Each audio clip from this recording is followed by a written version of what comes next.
In our first scene, we're looking at the essential setup for enabling service workers in an Angular application. Here we're importing the service worker module from the @Angular service worker package. This module includes all the service worker functionality necessary for offline capabilities. We pass the register method a string indicating the name of our service worker file, which by default is ngsw-worker.js. The enabled property is tied to our environment configuration, ensuring that the service worker is only activated in a production environment to avoid interfering with development. The registration strategy is set to register when stable, 30,000, which tells Angular to register the service worker when the application is stable or after 30 seconds have passed, whichever comes first. Moving to the second scene, we're creating a dedicated Angular service for handling updates. This check for update service leverages ngsw-update, which is part of Angular's service worker API.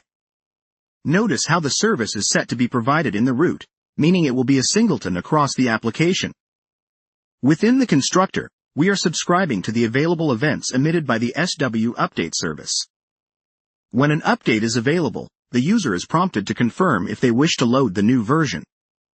Upon confirmation, the activate update method of ngsw-update is called, which in turn prompts the service worker to activate the update.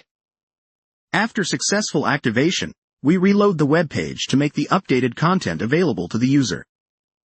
In our final scene, we're incorporating the update check directly within a component, such as the main app component of an Angular project.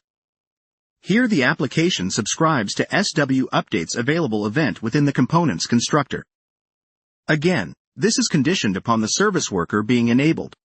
When a new version of the app becomes available, a confirmation prompt is displayed to the user. If the user opts to proceed, the entire window is reloaded via window location reload, allowing the new version of the app to take over.